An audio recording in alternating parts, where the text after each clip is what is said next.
Hi guys, magandang araw po sa inyong lahat. So, araw ngayon dito sa Czech Republic, kaya magandang araw po sa inyo. So, ang pag-usapan natin ngayon is about sa something hindi naman siya ganun ka-special. So, nasa inyo kung gusto nyo panoorin. Pero related to sa mga OFW. So, kung OFW ka, I think makaka-relate ka dito.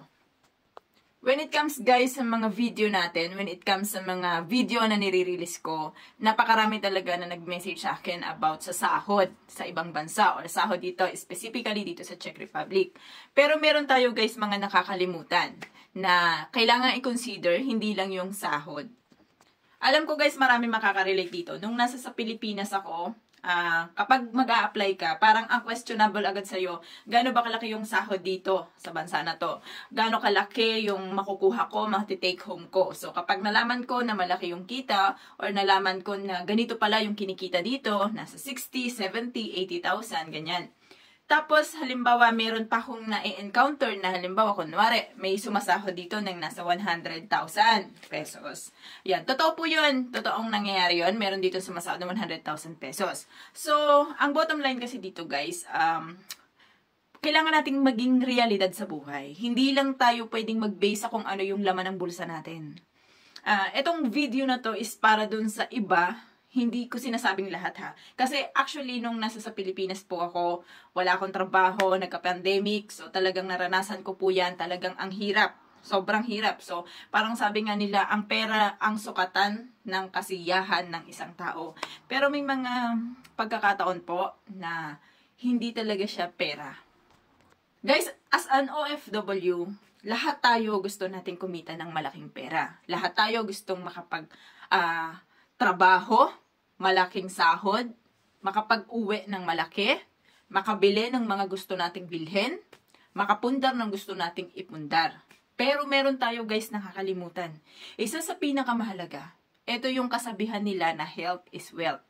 Hindi lang po ang buhay ng isang OFW nagraran sa kung magkano ang sinasahod nila. Hindi lang po ang OFW nagraran or nagiging masaya sa kaya nilang ibigay sa pamilya nila. Minsan, isipin din natin as an OFW or kapamilya, kamag-anak ng isang OFW. How come yung mga pinagdadaanan ng ating relatives, ng ating kapamilya abroad? Guys, tinapik ko tong bagay na to.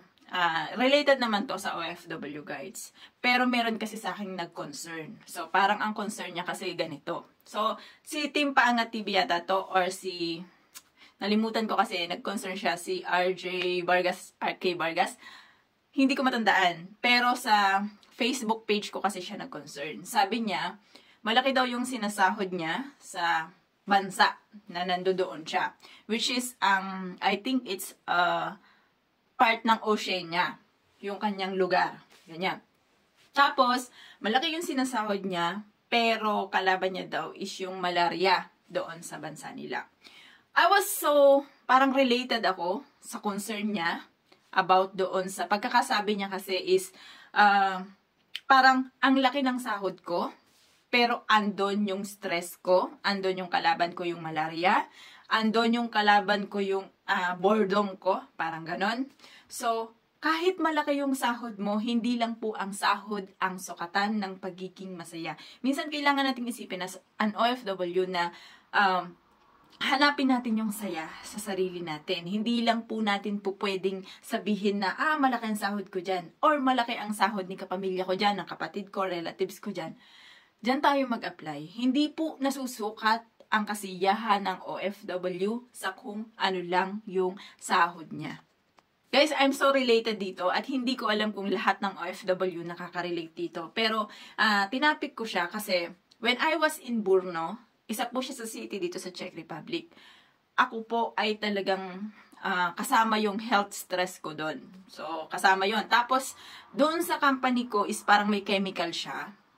Na feeling ko, kapag nagtagal ako doon is parang maa-adapt ko yung sakit. Parang feeling ko ganun. Kasi usok kasi yun eh. Hindi naman po ako naninigarilyo at that time.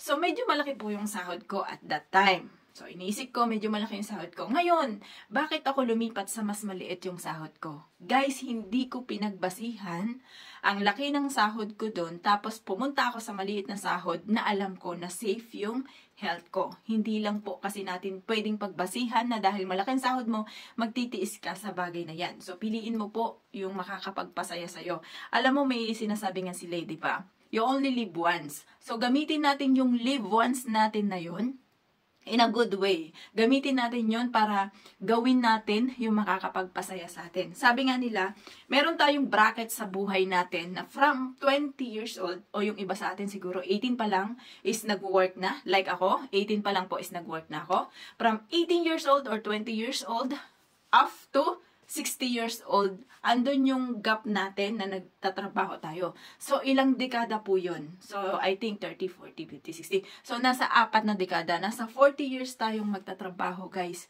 Kung yung trabaho natin is hindi tayo masaya, is parang sinayang natin ang 40 taon na hindi tayo masaya. Samantalang isang beses ka lang mabubuhay. Alam ko marami sa inyo, sa atin dyan, mga OFW natin, marami sa atin na magsasabi na, sinasabi mo lang yan kasi nandyan ka sa ibang bansa. Hindi mo alam ang buhay na nandito sa Pilipinas. Guys, naranasan ko yan. Ganyan din po ang mindset ko dati. Pero pag pala nandun ka na sa sitwasyon na ikaw na, yung nandoon talaga, as in hindi mo siya, yung reality na talaga na, ang laki ng sahod ko dito, iiwan ko ba to? O pupunta ako dun sa mas maliit pero safe ako? Minsan, magiging questionable yan sa atin eh. Pag nandun ka na sa sitwasyon, guys, ako, ang mas pinili ko yung health ko eh. Kung baga, humingi ako ng sabi ko nga sa inyo, mother always knows best. So, parang humingi ako ng opinion or ng payo sa mother ko, tinanong ko siya. Sabi ko, ganito yung sitwasyon ko dito sa company ko. Magi-stay ba ako o aalis ako? Ngayon, ang sagot niya sa akin, may malilipatan ka bang iba? Sabi ko, meron, kaso medyo maliit yung sahod ko. Totoo na medyo maliit po talaga yung sinasahod ko doon sa pangalawa kong company. Pero ang naging sagot kasi ng nanay ko is ganito. Kung sa tingin mo, mapapahamak ka sa una mong sahod, sa una mong trabaho, wag mo pang hinayangan yan.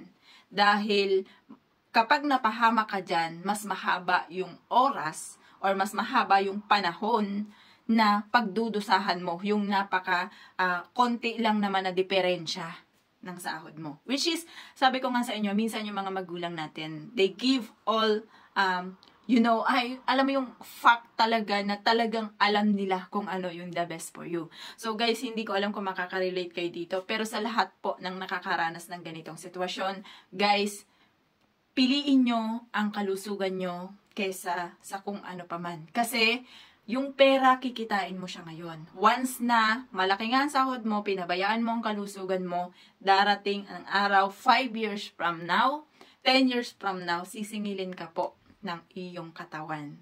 So guys, lagi kayong mag-isip in advance. So ito para sa lahat ng OFW. I'm not saying na OFW tayo hanggang sa huli.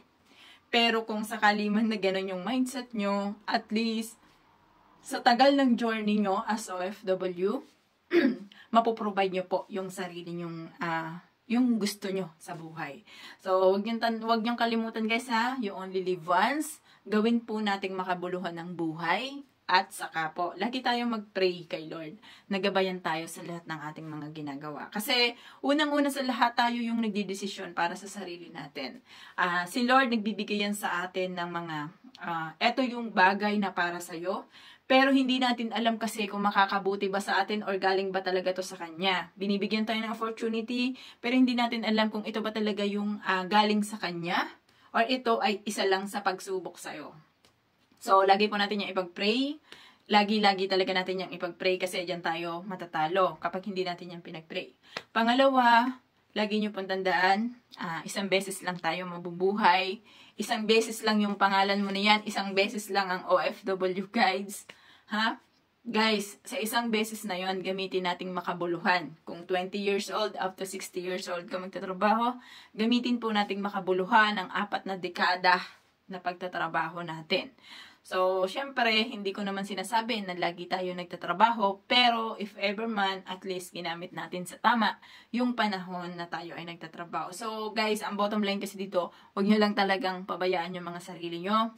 Kasi hindi lang po ang sukatan ay ang pera, hindi lang po sa laki ng sahod ang sukatan. Minsan isipin nyo rin kung masaya ba kayo sa ginagawa nyo, isipin nyo rin kung ito ba talaga yung gusto kong gawin? Or 5 years or 10 years from now, hindi ba ako mapapahama? Yan po ang lagi nyo isipin guys, and sana kahit paano meron kayo napulutang aral dito sa ating topic na kalusugan ang unahin, lalo na sa mga OFW at sa mga nag-apply at sa lahat ng mga nagtatrabaho. So in general na po ito guys, maraming salamat po and very serious tayo for today. At yan lamang, at alam ko naman na nandyan kayo palagi para sa akin. Thank you so much guys and have a nice day.